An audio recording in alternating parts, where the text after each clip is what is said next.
Welcome back to Soccer Card United. It's episode 255 of the greatest soccer card podcast in the world. My name is Jason. That's Enzo. Hello, Enzo. Hello, Jason. How are you? Good. We are both busy at the moment because we're going to the London Card Show this weekend. Yep, I'm flying in on the Sunday. You're jetting off tomorrow. I'm going tomorrow so that I'm there bright and early, rested for the Saturday. And we're going to have a full weekend. Our friend Faye is coming with us. People will know him if they've been to our tables of the show before. So I'll be ably assisted by him on the Saturday, and then you'll be there on the Sunday. Yep. So yeah, I am in the process. As soon as this podcast is over, and it might be a shorter one than usual, once it's over, I'm going to be packing the bags. I will say this is something that just arrived today and will be now officially on our table in London. It's on our website already, and it will be on our YouTube channel soon. Some of the old new, I guess, Topps flagship Japan edition. Topps UEFA Japan edition. So this is the one we spoke about, Jason, that has cherry blossom case hits and also has, of course, chrome cards this year and autographs, etc., etc. So you can be lucky enough to find that on our table in London this weekend, and it is on our website now. For those of you not lucky enough to be in London, it's on our website along with a load of goodies for people to shop around on. Happy Halloween, Jason. Happy Halloween! We should have done a spooky episode, but it's actually things being what they are. We should have dressed up. I'm devastated. But listen, that means next year we can instantly improve the Halloween episode. That's right, Halloween special. Yeah. Although, I suppose I was going to say that, like, they're not always going to fall on Halloween Day, but that's true. They won't. They won't for a few years now. I mean, maybe by the time it comes around again, I think we'll still be doing the podcast. We might even. I don't think we'll be prepared. We might have it. We might have. You know what? What? 2025, Jason, I think could be the year of the producer for this broadcast. That's right. Holy smokes. That's right. Maybe pre-production, everything, the works. Could we elevate it? Is it possible to improve upon this? I'm not sure, but I don't know either. We could certainly do some market research and find out. I mean, I have questions from Instagram. How do you top that? Yeah, listen. Yeah, we'd be wasting money. We'd be throwing good money after bad. Listen, we have loads of questions from people. And there's all sorts of stuff. Some things we've talked about before, some things we haven't talked about before. Has anything crazy happened in the hobby? Obviously, we can cover it on Tuesday, but apart from Topps released their Ballon d'Or Topps Nows. Yes, and what looks to be a Ballon d'Or set as well. So it was some without Topps now. Mickey Mouse sold for 500 grand. I don't know if you've seen that, Jason. And Mickey Mouse sold for 500 grand, yeah. From first year Disney. Topps have announced that they're putting a piece of Valtteri Bottas's mullet in a card to raise money for Movember. Right, so the hobby's as healthy as it's ever been. Let's get into these questions. Brilliant. Right, okay, here we go. First one is going to be from Cards GJ01, right? And they ask, this is off the back of Deco coming out, which is the one auto, now 3 parallels, but used to be one auto, 2 parallels. 1 in 20 Razzmatazz, don't forget. How could I not bring up the Razzmatazz? Okay, Cards GJ01 asks, what would the ideal price point be for 2 numbered plus 1 auto in a Topps team? No, sorry. If the Topps team came to you and said, it's two number parallels and 1 autograph, what should the price be? We'll assume it's a European exclusive. What is your price today? Recommendation? 80 to 100 euro. Yeah. You? I was gonna say 100 euro flat. Yeah, I think 80. I think 80. It's a product no one's leaving on the table. Everyone's going to pick it up. I think 100. You're hemming a little bit, but it's a good value. I think. I suppose, like, if I was, because there was a proviso in the question of if you're on the Topps team. So we're on the Topps team. If the Topps team asks you, so you have to give a professional recommendation. So you're not just thinking about the consumer. You got to think about their bottom line as well. And they're struggling, Enzo. It's not easy. So I would say 100, because I feel like that's pretty much a binary. At 100 quid, you know whether or not you're buying it. Yeah, well, Deco was 150 with 3 parallels, wasn't it? 3 parallels. Yeah. I don't know. Like, we won't know until it's in hand, really. But can I say, the Bon Mati set that came out was on really good card stock. I'm very interested to see if that is carrying through for other sets. Like, it was a lot better than what we kind of see. Right. I kept thinking every card was a parallel. Like, that's the kind of stock it was on, Yeah. So we're saying kind of 80 to 100 is a see. My worry about 80 is that it's too low. That it's like it's kind of those sets are irrelevant, but maybe they're not supposed to be relevant. No, I think like 100 and 120, I think is where it's always kind of been. Yeah. I think 100 flat is fair, but yeah, I don't know. I mean, there's a lot that goes. Obviously, into that's euros, so it'd be cheaper in pounds. Just for anyone UK going, £100. That's crazy. No, for me, like even Deco with 3 numbered 1 auto, I think I would rather have like 4 numbered 1 auto, have the 150 price, but then just have a tighter print run and make it a richer set. Like that's my biggest issue with almost everything in the hobby. Is like I don't mind paying the extortionate prices, but make it a rich set that's fun to rip. There's not enough hits, is what you're saying. Yeah, that's where the hobby's kind of gone. It's like you're spending 150 or 200 on a box, but then it's like you're not getting on. Mhm, You know, that's the kind of the general experience. Which is the kind of criticism that we used to reserve for stuff like Panini Prism Hobby was a classic example of that for Premier League. You'd get it and you'd get like, what am I hitting here? This is crazy. What's happening? Yeah, like I like even like if you look at Bundesliga Finest from back in the day, like there was large numbered cards, but instead of being like there was numbered to like 399, and we've criticized that and all, but then it's like you'd get 3 or 4 of them in the box, and you get other numbers in the box, and it's like it's just color. Almost every pack has a parallel. Like that's at least a bit of fun, you know? Yeah, I agree. Okay, so Dan, this is crazy. Dan JG asked a question, but Cards GJ just asked a question. What's going on with J and G? Who knows? Anyway, maybe people wanted to see if your Irish accent could pronounce them in such a way. You think they're making new Instagram usernames to taunt and they've me? got you. They're after giving them exactly what they wanted. Good lord. Do you believe Lamine Yamal's Marks of Excellence cards are underpriced? Now, when I read this, I didn't have what his cards were going for off the top of my head, so I thought we could take a look. And they don't seem underpriced to me. They seem appropriately priced, because there's like not, look, if you look here, just see what the not even the sales, but the ones that are on sale on eBay. There's a lot of these Lamine Yamal. I think that initially people thought there was only going to be like one. See the way there's multiple. I think there's 3 variations of them. So across, like that's like slightly upsetting.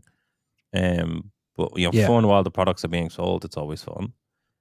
I see that match ball. He's doing his like signature celebration. I like that a lot. Lamine Yamal, like I remember when Jude Bellingham had all his rookies, the hobby was in like a meltdown about how many rookies can one man have, etc., etc. It's like, has anyone run the number on Yamal, or has it just got to a point where you can't even run numbers anymore? Yeah, is it beyond calculation? Especially because he's in 2 different licenses under 2 different companies. So he's in La Liga, he's in FIFA, he's in Euro, and he's in Champions League. And there's probably another set that I haven't even thought of that he's also in. Yeah. I mean, these seem to be minimum $2,000, so I wouldn't say they're underpriced when you consider that Marks of Excellence are not going to be everybody's cup of tea. I mean, they're actual on-card rookie autos, so I love that. I had heard Yamal was going to have rookie RPAs. Has that happened? Yeah, like in the Topps product. In a Topps product. No, but like not museum. Like I think on-card. Not museum. Not museum. I don't know. I don't think so. We might still have more sets to come, Jason. Jesus Christ. Yeah, I don't know. I'm actually surprised to see these prices of the Marks of Excellence, especially like the of 99s. So I'm going to go ahead and say absolutely not. These are doing very, very well. They're doing well. I don't think they're undervalued. Like, but no, I don't think they're undervalued, especially because there's 3 variations of them. Yeah, no, they're performing well. I kind of thought when I was going to look at them, I was like, oh, this must be like way lower than you would think it would be, but it's not. No, especially the of 99s. I think are doing remarkably well. They're beautiful cards. I'm a fan of that. I'm a fan of them adding that. And to be honest, as much as I'm like, there shouldn't be 3 variations, I like the you can kind of choose which image, which kit you like, etc., etc. I don't hate it. I think it's good. Roundball asks, hobby prices are getting too expensive. How will this impact the hobby? Bit of editorializing there in the question from Roundball. I think I'll rephrase the question as, if hobby prices continue to climb, how will that impact the hobby? I don't know. Everyone always thinks the hobby's dead and and it finds a way to. The consumer base needs to decide what they're going to do. That's the ultimate answer. And I do feel like we get a lot of questions like this that are like basically, and not just us, but if you're kind of making content around the hobby, people will say to you like, what's going on with these hobby prices? They need to stop. And it's like, right. But like people who are, making podcasts or writing articles or, going live on Instagram or whatever, they're not, we're a tiny, tiny segment, and the audience of people that are listening to us are a tiny, tiny segment of the overall hobby. If the market couldn't bear it, people wouldn't buy it. Yeah, like if you look at Stadium Club and Obsidian, which just both recently came out, we couldn't get enough of it personally. So and that's the same story in a lot of different places. So it's complicated. I do think at some point there will be a correction in the market. I do think, especially with like the box price to hit ratio isn't incredibly kind of great at the moment, etc., etc. There's so many releases, so many variations. At some point, people just stop buying. And but that, obviously those corrections happen all the time. I feel like I think in 2020 we all had a meltdown, and it was corrected in 22, and I do think next year is concerning because I think we really didn't feel the increased production in Champions League Chrome this year, and that was because of Lamine Yamal. Purely Lamine Yamal, and that was increased production in such a big way that would have really impacted the hobby in any other year. So I think and from a corporate point of view, I can't imagine Fanatics can sell like 100,000 boxes or whatever it was, and then next year reduce that.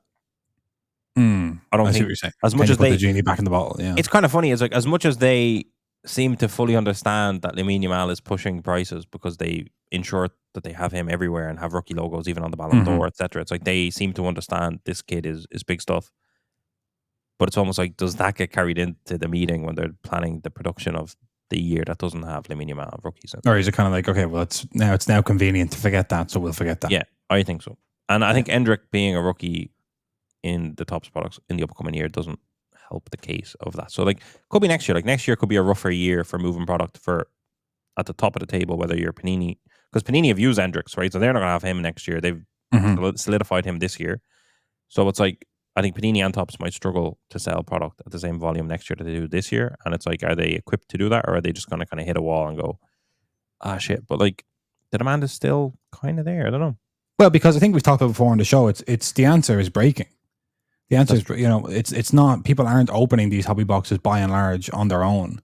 And so the cost is diluted across a lot of people, and you're diluted into your spot. If you buy into 10 case breaks for the Manchester United spot, you're going to feel it less than if you bought into 10. You're going to feel it, but you're going to feel it less than if you bought 10 cases on your own looking for Man United cards. Yeah, that's true. And selling whatever you pulled you didn't want. So I think like it's just going to it drives the hobby towards breaking, I think. Yeah, I think that's right. I think it's a good observation, Jason. I think that is correct. Right, good. Kevin asks, if the women's game got another club product, what would you like to see? Women's game got another club product. I guess so. Another Women's Champions League product. So we've had Chrome, we've had Sapphire, we've had Knockout. What else would you like to see? I think I would like to see Dynasty, but priced super low. But I don't think that would exist. I don't think they'd do it. Like if they did it, it would be priced too high and it would be a disaster. Right? Yeah. That's a really nice idea, because stuff like you get like I'm thinking of what I say at the national, like a NASCAR National Treasures or something like that, where it's like, this is not super expensive, but for the people who are into this niche, this is a kind of grail product, and it's, to the rest of us, it's like not priced like NFL or NBA, so it's like, that seems cheap. But it's not, because of the segment. Yeah, it'd probably have to be museum. I'm trying to think kind of semi outside the box. Yeah. Like I like a finest. I always like a finest because it's 2 autos, but I prefer it less now that doesn't have mini boxes personally. Mini boxes were great. I'm trying to think of. Let me quickly look at our website, Jason, and have a very, very quick gander at some of the products that are currently in production. Some of the great. I suppose Stadium Club. There you go. Yeah, that's a good one. Stadium Club. Come on. I mean, yeah. Come on, Stadium that's Club. a good one. Yeah, but I don't think a lot of people are going to go Breakers Delight. Give me that Breakers Delight, please. Yeah. I think the problem is that at the moment, the problem is that the women's game can't even handle the products that they're making. Yeah, that's true. So you could do that, but you'd have to dramatically decrease the print run. If you created a super short print Stadium Club with class images to chase and priced it well, just for fun, like, can you do that? Are you capable of doing that? Yeah. I think it would be very popular and people would love it because people are chasing the women's 101s and like there is a real and it's collectors. Like I seen someone get a 101 Putellas. I don't know if there was another, maybe 2 101 Putellas. I can't remember, but they got them and they were just like, "This is my favorite PC," and I was just like, "Nah, never getting that." Like it's gone. Yeah, and I do like that. The guy who bought the Mickey Mouse has the 101 Donald Duck, and now I know that's never coming out of Iden, so I'm devastated. Yeah. Okay. Mad City Collector asks, we're talking about who's going to be on the next Grail and where do they go from here and who's played for what clubs and all this stuff. But Mad City Collector had a great observation. He said, lads, don't forget that Topps have the Argentina license. So you could do a Messi Grail set with Barca, PSG, Inter Miami and Argentina. What do you think of that? I like that a lot. I like that a lot too. That's a very nice, it's a very slick suggestion. That's unreal, to be honest. Imagine you're opening UEFA Stadium Club or something, and all of a sudden, bam! Here's an Argentina Messi coming out as the Grail. No, but could you do that? That's what I'm saying. Could you do it? Wouldn't it be exciting if you could? No, I think that the Argentina Grail has to be in an Argentina related product. Yeah. Like Argentina Lineage, which we covered recently. That's right. You get the pack of that and it'd be in there. Yeah, that would make more. Like you wouldn't. I don't think you can cross over the licenses. I don't think.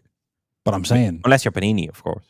Yeah, I don't know what the hell's going on with Obsidian. You just call it soccer. That's the thing. You just call it soccer. You don't call it some competition. But how do they do it?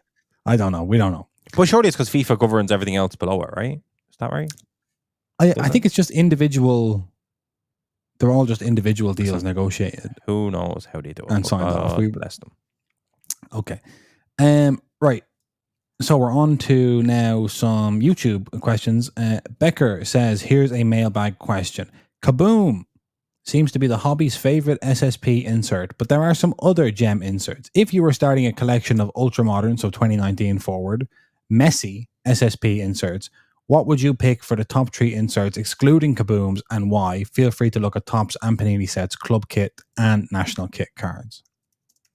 Okay. Are you currently searching eBay for Messi SSPs? I'm actually looking for case hit Messi's. Okay, very nice. I'm looking. Top of my list without looking is probably hidden gems. Yeah. I think they're undervalued. I agree.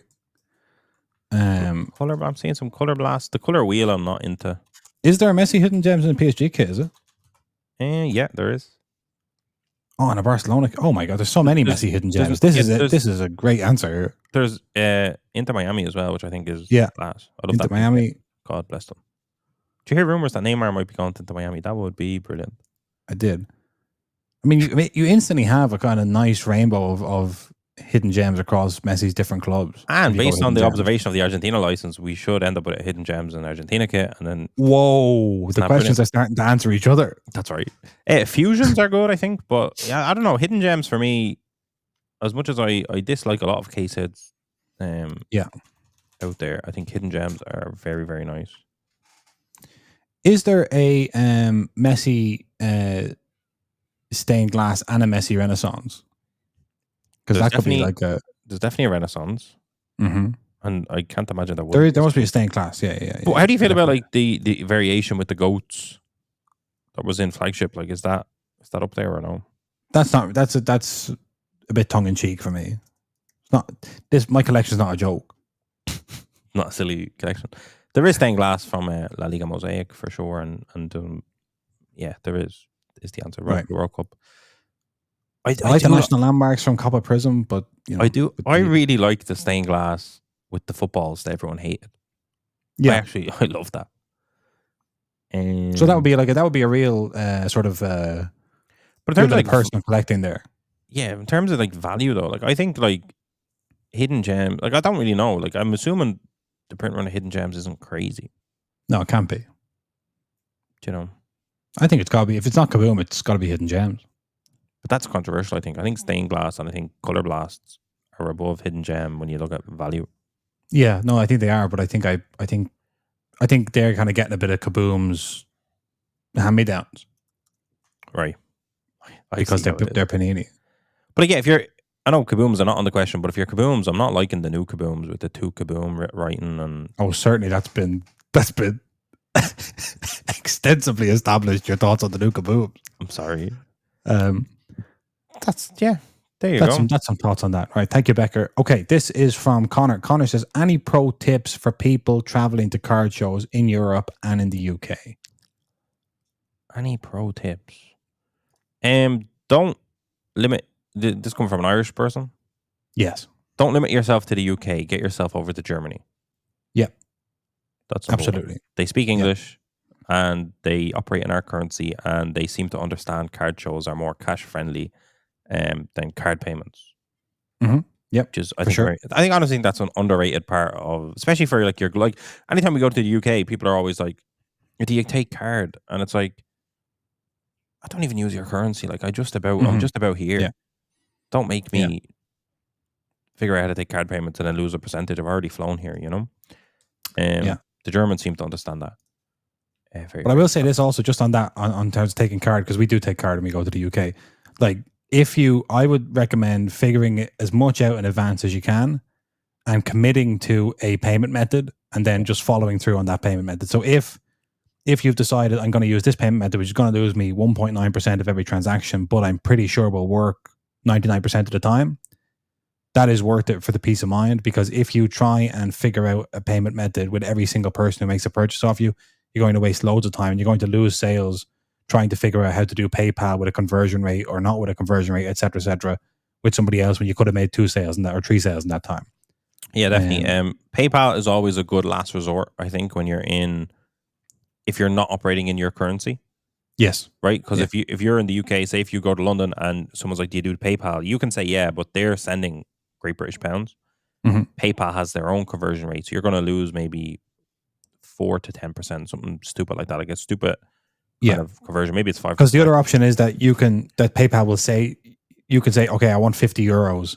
And then you can PayPal make them do the conversion. Then they'll go, well, I'm not paying that. That says, I'm looking here and 50 euros is this, but PayPal is charging me that. So it's like someone's going to lose out here. Yeah. So it's kind of like PayPal is a handy method that does work versus losing a sale. But like there's ways that you can kind of figure out better payment methods. If you're operating Stripe is one we've used to great effect.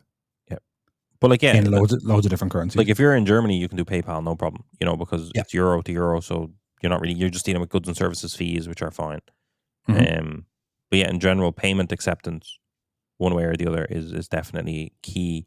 Especially like there's a lot of European countries, like if you go to the Nordic card show, they're not using euro, even though they're in Europe or whatever. So having a way to flexibly take different payment methods is a move. We've had a lot of difficulty with physical card devices and only working in the countries we set them up in. So be careful of that. You don't want a disaster on the day. But if you do kind of find yourself at a disaster point, PayPal is just why they're so powerful.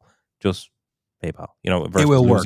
They will send something and you will get something, and it'll be in the, especially if it's like, if it's worth a lot, where you're still selling a 210 euro card for 195, whatever it is. Like some of them may work out like that, and it's up to you in that case if you'd rather just keep it or not.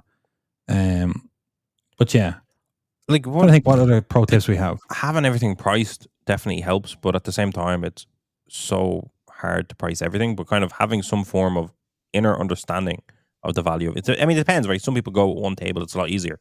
So it's like knowing roughly where your floor is and where your flexibility is on products, and if you haven't priced every single thing, at least knowing what kind of range you want to be in.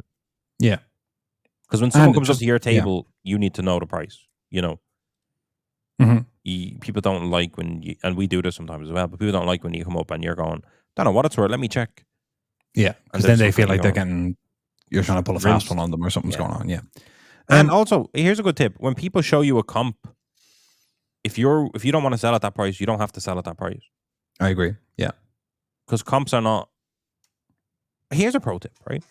When someone comes at you, let's say they have this. I'm going to use this Lewis Dunk 1 of 1, right? Mm-hmm. If someone rocks up to your table with Lewis Dunk 1 of 1, and in many cases it's not a 1 of 1 at all, it's an off 50 or it's an off 299. If they come up and they go, look, I'm trying to sell this. It's a neon green Lewis Dunk. Yeah, that's right. I'm gonna let's say it's not a 1 of 1, right? Let's say it's an off 5. Trying to sell this. There's some comps on it here. Comp says 300. I'm only looking for 250. Just verify that sale, or verify that it's not the exact same card that they're holding. A lot of people will actually make fake comps in the lead up to a show to try and sell their stuff. So when buying, be very cautious of that. I've had people do that. They've come up going, these are worth about 100 quid. And I look at them and I'm like, this sale was 3 days ago. It wasn't paid for. And it's serial number, the exact card that you're showing me. And there's other comps of this card that are different numbers that are significantly lower. So that is like, some people try to do that because they're idiots. But in general, when you're selling cards, sell them for what you want. Maybe some account that had zero visibility put out an auction at a terrible time and a card sold for 3 quid and you wanted 20 for it. You don't have to sell it for 3 quid. Tell that person, go and find it for 3 quid now. And people... Yeah, but also, it comes down to what you're there for. Like, you don't... I've had like friends of ours go to shows and you talk to them after a couple of days, you say, how'd you get on? And they go, I didn't really sell anything. And it's like, well, did you want it? Like, they did because they didn't want to sell. So that's fine. But I would say very much in the same way of prepare your payment acceptance and be prepared to take a certain fee if you want to move cards. Realize, like, have a rough idea for every card that you're bringing, what you want to do with it. You don't have to sell every card, but it's frustrating when you're talking to a seller and they don't know whether or not they want to sell it. You know? So if you want to sell it, then sell it. If you don't want to sell it, don't lead people on. Don't work out a deal and then go, oh, I don't know. Actually, it's just, I might just keep. I think it's good if you feel the energy from a seller of like, let's get something done, or these are all my prices, take it or leave it. I'm happy to take all these cards home, because there have been lots going the other side of it. There've been lots of times when we've been offered for a card at the start of a show, and we thought, not taking that. At the end of the show, you're packing it up and you're kind of like, I could have just sold that. What was it? It was 5 quid? Come on. Because we didn't have it clear in our minds. Are we trying to go home with this or not go home with this? Yeah. And I think as well, like for buying cards, like just don't be afraid to just hit people with this is not for me. That's like one of the most powerful points of people will unapologetically come up to you with an entire bucket of cards and go, would you buy it? And here's my bucket of cards. And I know the shows only lasts for 5-6 hours, but will you spend a half an hour flicking through this shite? Yeah. And halfway through, you realize it's all match attacks or it's all just absolute garbage. It's like, for me, if I'm happy for someone to hand me stuff for buying, but in general, it's like, you need to be organized and you need to at least give me a 10 or 20 card stack max. Don't just go, there it is, maybe there's something for you in there. Like, no.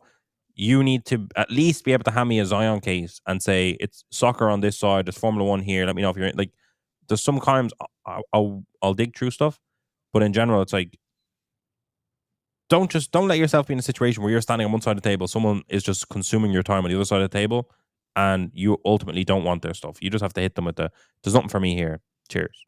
I think being open to buying off people is a big, big positive at shows. I think you can really find good deals and you can find cards that it'll get you more foot traffic, and you'll be interested in doing it. But like, don't let people kind of rock in and get their entrance ticket paid for by you because you just feel a bit bad for them. Do you know what I mean? Obviously, that's a very every piece of advice we've given so far is based on negative experience. So I don't want it to come off as if it's like, everyone is out to get you, everyone is trying to scam you. It's absolutely not like that. You'll meet 100 people at a card show, 2 of them you might be like, that guy I think was trying to get one, 100%. But mostly people are very, very nice, which means you can be polite and you can be honest, because they're not, most people you're dealing with, if you say there's nothing for me here, they're not going to go, what do you mean? I came up to your table and now you're telling me. They're just going to go, oh, cheers, mate, thank you, and they're gonna just walk off quite go on their merry way. As someone that maybe walks around a card show, if you get an offer off a dealer for a card and you internally know it's a good offer, don't go shopping it around the rest of the show floor and then plan to come back to that dealer if no one else gives you a better deal. Don't expect the offer to still be there. Let me tell you. Yeah. That happens a lot. Yeah, so much. Yeah. Or you're offering 200, right? I'll come back to you. Yeah, I'll come back to you. And then you see them at every other table, and then they eventually come back. Yeah, 200 is a good price. Will I have that? Can I have 200? Because that's what's happened. I mean, like I said, there's cards that we wish we'd sold, and then at the end of the weekend, we didn't sell, and we wish we sold them at the end of the weekend. There's also cards that people have done. They should have sold them to us, and they didn't sell them. Yeah, and they regret it. They come back and they go, well, that was a one-time offer kind of thing. Mainly time management, I think, is a common thread here. Yeah, preparing your food. Ideally, be at a table with one other person helping you, because you don't really want to be there all day with all your cards on the table and you can't eat food, or you can't go to the toilet, or you can't have a look at some other tables nearby or chat. But in general, when you go to shows, especially like we got to a point where we were going to shows almost every weekend in different countries and et cetera, et cetera. You do start to see the same crowd at a lot of different shows. There are like this is the community in Europe and the UK. Like these are the hobby communities. There's familiar faces that when you're there and you chat to people and you have good positive interactions, you will be surprised that when you maybe even make the trip to the United States for the national, those are people you're going to see again there. So be nice to people, get involved with the people that are actually genuinely, engaging with the hobby in a positive way, in a long-term way as well. Okay, so I hope Connor, there's some stuff there. Don't talk to the boys. Don't talk to the boys early. Like, this is actually my advice. Don't talk to Soccer United at the first 20 minutes of the card show, because we're probably setting up and stressed out. Yeah. So in between what was a bit of a therapy session, I hope there was some good advice in there for you. Right. Doug asks, worst player to win a Ballon d'Or or best player not to win a Ballon d'Or? Best player not to win a Ballon d'Or, top of my head, we have Thierry Henry, Zlatan maybe, Suarez, Lewandowski, although as far as I'm concerned he has won one. Maybe Suarez could be the one, because he was like at his peak was really pushing Ronaldo and Messi. Yeah. But again, I'm trying to think, like, did some of the all-time greats win a Ballon d'Or? Did the Ballon d'Or exist at the time? Does that count? Does it not count? Yeah, I mean, I don't. Obviously, these are not going to be kind of an exhaustive list from me. An exhaustive list, like, yeah, I'm looking here. Like, I don't know, the worst player ever to win a Ballon d'Or. Who can say? Rodri, easy. Yeah. The word. I mean, that's horrible. The worst player to win the Ballon d'Or. I know. Yeah, because surely it's relative. Surely you either win it or you don't win. I don't know. Maybe. Like, for instance, no, that'd be horrible to say. I was going to say. What are you going to say?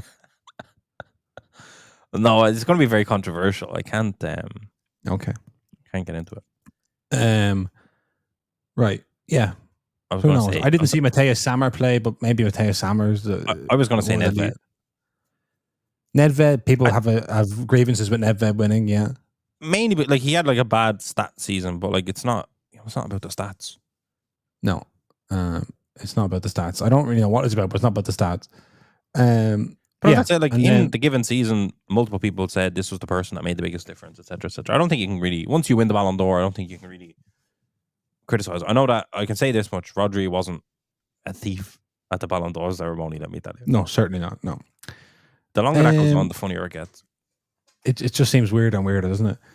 Yeah. Did you hear that Jude and Mbappe both said that their social media wasn't working, so they couldn't post in solidarity? Oh, solidarity of what? What a joke. Yeah, I know. That was very embarrassing. I do hope Club of the Year and like 4 nominees in the top 10, then you'd go as like triumphant. Like, it'd be brilliant, actually. No, but like, because okay, in fairness, apparently the story goes that he had been previously told he's winning. Right. So he had organised a party and all and gave everyone Rolexes and all this sort of stuff. That was the kind of monarchy going on. He was doing a celebration parade, Yeah. And then he was told, like, he was counting his chickens before they hatched. Yeah, and then he was basically, I think it was viewed that they were trying to get him there and then get that beautiful kind of camera pan to his face after he doesn't win. I think it was like they were trying to, they're trying to get you, gotcha, Yeah. They were flying a bit too close to the sun. Yeah, some of that. So who knows? But ultimately, I hope that he just gets inspired to try and win the Ballon d'Or by playing better football and continuing what he's been doing this season. Because he's definitely developing into an incredible player. Don't get me wrong. Definitely. Clutch player, by the way. Especially in the Champions League, which is very Real Madrid of him. Big game player. Big game player. But yeah, hopefully he just goes and does it. But it's interesting for Mbappe specifically because he wants to win the Ballon d'Or as well. It's funny that they all want to win it and care about it so much when they also are like, this is ridiculous. I know. Doug asked the best player not to win the Ballon d'Or. It's definitely not Vinny Jr. No, definitely not. It's not even close. There are the list of people who could have won a Ballon d'Or and didn't. Do I think Vinny Jr. can win a Ballon d'Or? Absolutely. Yeah. But I also think, like, I don't know. I think the Messi Ronaldo era fucked it because there was so many incredible caliber player that never got to win the Ballon d'Or. And now the players that are kind of winning it now and into the near future, it's like are all going to fall below a lot of the players that never got to win one. But like that's not everything has to be taken into context. That's what I'm saying. It's exactly. Like Rodri is not better than Xavi and Iniesta. He just isn't playing while Messi and Ronaldo are at their peak. That's the Yes. Relax, people, relax. Excuse me. Okay, Liam asks, taking away checklists and rookies, which year is your favorite from design and aesthetics? For design and aesthetics from a set perspective, because it could be because it has your favorite insert or base design. Mine is 2017-18 for the Topps Chrome full flood parallels and Panini Nobility. So what year do you like in terms of what's a nice vintage of card for you? I like the Bundesliga 2020 design. The Jude class. The Jude class. It's a great design. Yeah. Is that but the UCL design is not good that year. The Chrome. No, it's horrible. I'm just talking Bundesliga. The good stuff. But it's got to be the whole. What's your favorite year, including all products? Okay, no, that's not fair. This is why we're getting that we're getting the hot takes. We're getting the juice fair. Here. That's tough. That's not yeah. I don't agree with it. Let me have a quick. I'm having a quick gander on the Yellow website to see if there's anything that inspires me. I mean, I don't know. I mean, you can't really. You win instantly if you say 2017 because it's like obviously you have Chrome and it is whatever other set came out that year we have a fondness toward, regardless if it look good or bad or whatever. I'm trying to think. So obviously, you could say 2014 just World Cup Prism. Yeah, 2018 for World Cup Prism, and then a few other exciting bits thrown in that year as well. 2015 has Panini Flawless and has Panini Select for the first time, and that was some slick Select. That's real good stuff. You might even have a random Topps product that year as well, like a show. You might have like a Premier Gold or something. Yeah, one of them sneaking in. Although that was 2013, I believe. But then, like, are we talking just soccer? Are we talking all sports? Like, what's going on? 2020 is 1952 Topps for me. You know, has to be the Mickey Mantle best in the world. Well, no, sorry, it doesn't have to be. It doesn't have to be exhausted. It can be. So if you really like the Bundesliga and the F1 2020 design, the 2020 can be your That's answer. exactly what I'm saying. Yeah, that's fine. The fact that the UEFA Chrome design that year was lackluster is neither here nor there. Was horrible. Was atrocious. Was disgraceful. You couldn't read the players' names. No good. No. There's a lot you couldn't do that year. Okay, there we go. And then Liam is going to come back in with an answer to another question, which is Malik asked, what rookies do you think will stand out from 2024-25? And more importantly, do you think they would enjoy Kanafa? I don't think they would enjoy Kanafa, Malik, because I think they've got to keep their bodies pretty tight when they're playing. I think if they were allowed to have it, they would enjoy it because everyone enjoys consuming that. And I can't wait to go to Chicago to consume some more. Yeah. I was going to say before because there's a good tweet from Liam to kind of help us answer this question, but I was going to say that I feel like in soccer, because we only have a very short history of cards, we got into a strong habit of assessing rookies the year they were rookies, which is not really prospecting. So here's my big theory. So if you're in baseball, prospecting means you're buying the rookie cards of a guy because you see signs of something that might be to come, but it's not necessarily that he's going to be, the MVP of the World Series this year.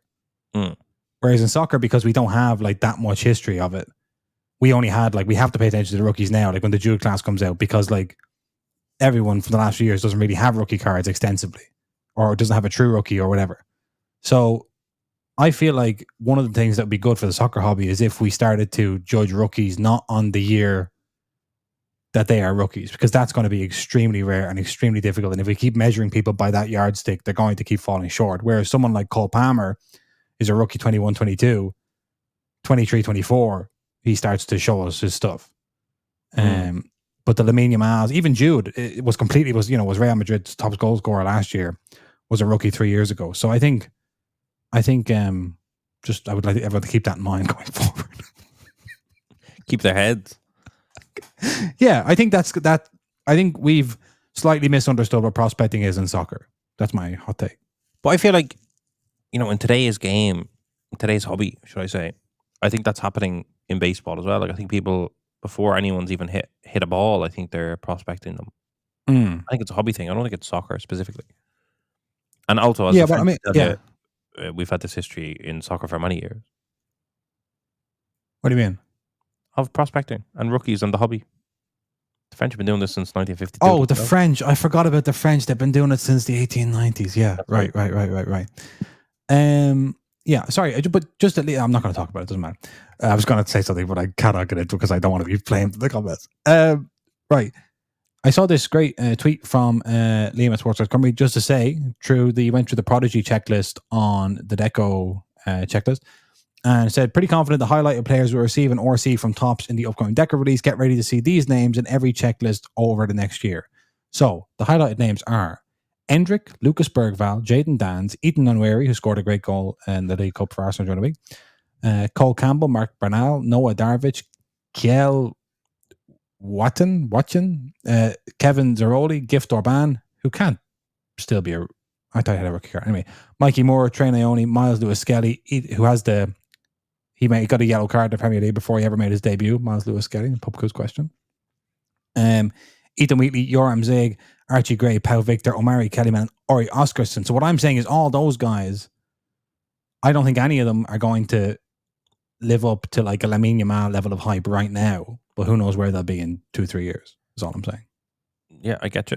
Endrick obviously will be fascinating to watch how his rookie cards develop. Because I do think, like, off the back of Kobe Mainu with Panini, I think like people are just going to go like, yeah, first time he appears in a Panini product, he's a rookie. First time he appears in a Topps product, they're a rookie, and it is what it is. That's what it's going to be moving forward, I think. Yep. There'll be purists that'll collect what they like, etc. But I don't think Endrick Superfactor with a rookie logo on it is going to be treated like it's not a rookie. I think the Superfactors will be fine. I do think with Endrick, his non-Superfactor rookies will be diluted by the fact that he was a rookie last year and he's not really a rookie this year. Yeah. I think at the top of the market, the ultra high-end collectors won't care because they're collecting a rookie Superfactor. But I think as you go down and you're comparing an OV 99 Topps Chrome to an OV 99 Copper Prism, the Copper Prism will win out. Yeah, like for me, it's even Obsidian. I've seen some beautiful Endrick Palmeiras. Like for me, it's Palmeiras and it's Brazil and it's 23, 24. No doubt about it. So there we go. That was a good, nice piece of content there from Liam, and I hope some insight from us. That concludes our Q&A ahead of our weekend at the London Card Show. Hey. Do you want to remind people that there's stuff on soccercardunited.com? Yep, this is the most exciting. As soon as this podcast is over, I'm going to get into opening the box of Topps Japan edition, and I'm going to get that up onto the YouTube channel and see what it's all about, and hopefully hit a cherry blossom. Very, very nice. Okay, that's it. Have a great weekend, everyone. If you're going to be in London, we'll see you in London. If not, we'll see you on Tuesday for episode 256 of Soccer Cards United. Bye, Enzo. See you, Jason.